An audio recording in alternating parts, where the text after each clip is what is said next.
Greetings. Continuing with our winter projects, I'm going to dress up the helm wheel.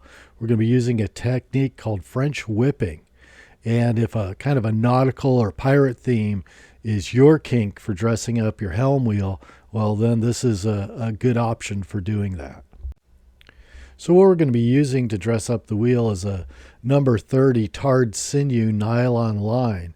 It's used in the fishing net industry, and I got it out of a supply house in Louisiana.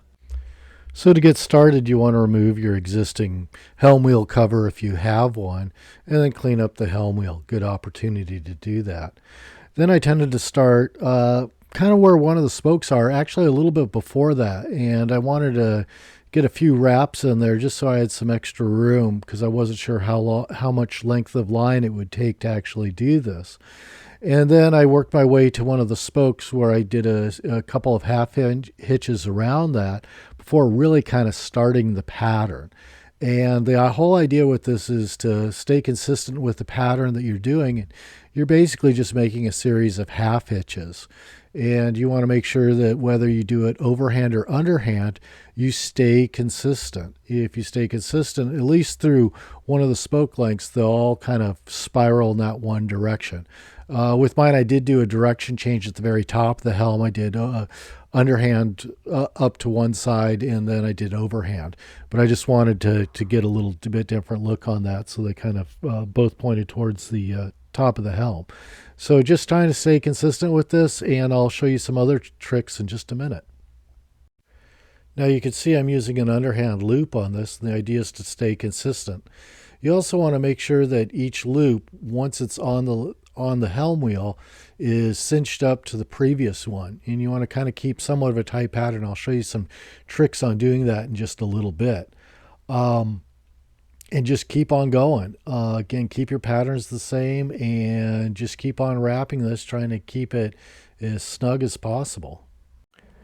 So occasionally, after I've ran a number of knots along there and made some progress, what I tend to do is I cinch down the whole pattern on the steering wheel, and you'll see me kind of twisting my hands, and what I'm doing is I'm cinching that down. Now you'll get a little bit of a gap along the top. Don't worry about that. You have to remember that the outside of the wheel is a longer length than the inside of the wheel, so you do get a little bit of gappage there, but this way you can make the pattern more consistent and keep it really tight.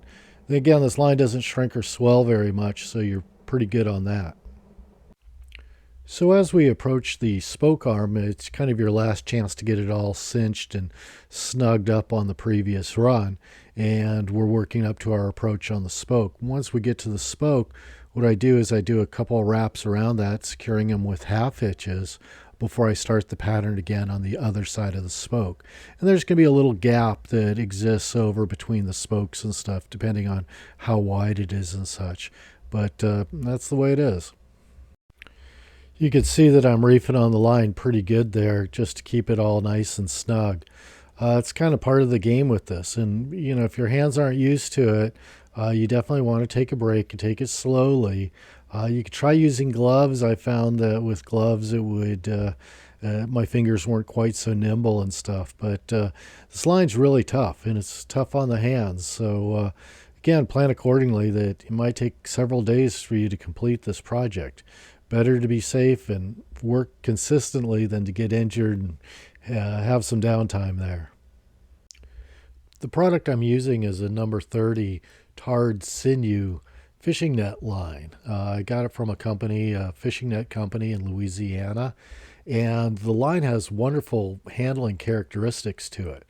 Number 30 is maybe about a 1/16 to an 1/8 of an inch thick. They do have other sizes, so you could go thicker or thinner if you wish, just for the type of feel that you want. So when you get to the very end of your run, some people finish it off with a Turks head. They do it up near the top of the helm, so they have a center point. I just kind of wove mine together and finished it up at one of the spokes and did a series of half hitches and bound it with a good old knot and stuff, and I did that at the bottom. So you can finish it up any way you want and anywhere you want, but one of the spokes is usually the traditional place to stop. So here I am, I guess, jacked up on coffee, trying to make as much progress as I can.